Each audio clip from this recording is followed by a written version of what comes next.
پښتنو په خپل وجود په خپل ختم کوو مونږ پښتنو په خپل وجود په خپل ختم کوو خدایا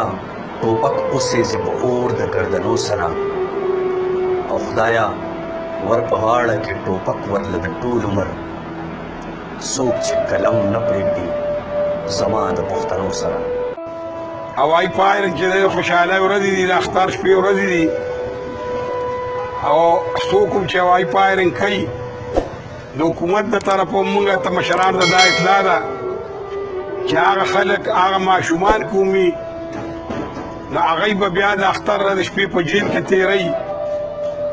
دې وجې نه زما دې ټول کلي ته د ټول کلي ماشومانو ته همزولو ته کشرانو ځوانانو ته دا یو درخواست دی چې د دې نه ډېر لوی نقصانونه پیدا کېږي ستا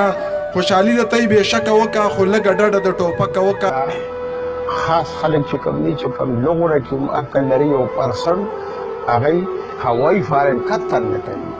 هېڅ چاته هم نشته نو په دې باندې خو حکومت هم ډېر دغه وکړو په دې باندې چې کوم دی نو په کلو کې خلکو ډېر دغه وکړو چې به یې د هوایي فایرنګ مه کوئ مه کوئ د بیټر ټي وي شکریا ادا کوم چې دلته راغلل زموږ ځای ته او ډېر زیات اپریشیټ کوم چې د هوایي فایرنګ خلاف یو ډېر ښکلی کمپین شروع کړی دی زه د ضلع صوابۍ پولیسو هم ډېره شکریا ادا کوم چې هغوی هم د دې خلاف ډېر ښکلی کمپین شروع کړی دی او دفعه 144 په هم نافظ کوي او هغوی پولیس دا اعلان کړی دی چې څوک هم هوایي فایرنګ کوي نو دفعه 188 لاندې به د هغوی خلاف به بھرپور کاروایي کېږي نو زه د ضلع صوابۍ ټولو عوامو ته دا اپیل کوم چې هوایي فایرنګ نه اجتناب وکړي بسم الله الرحمن الرحیم ټول ملګرو ته ټول مینوالو ته السلام علیکم او د بیټک ټي وي ډېره زیاته مننه کوم خبرې کوو د هوایي فایرنګ حوالې سره نو زما ټولو ملګرو دوستانو ته دا خواست چې د خوشحالۍ کومه موقع راځي که هغه د اختر خوشحالي شوه یا هغه د ښادۍ خوشحالي شوه یا داسې د ماشوم کېدو خوشحالي شوه تاسو هغې کې کوم هوایي فایرنګ کوئ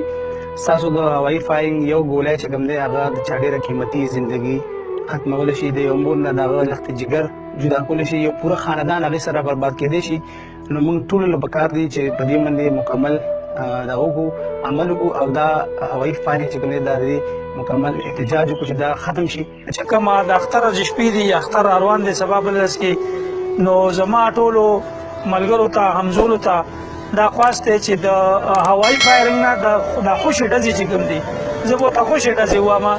که په دې په ځای باندې موږ 400 روپۍ دا موږ حافظو په دې ډزو باندې او دا 400 روپۍ موږ یو غریب سره مدد وکړو هغه له په یو جوړه څپلۍ واخلو چپلې وله واخلو یو جوړه کپړې په وله واخلو نو زه وایم چې دا به دې نه ډېره زیاته بهتره وي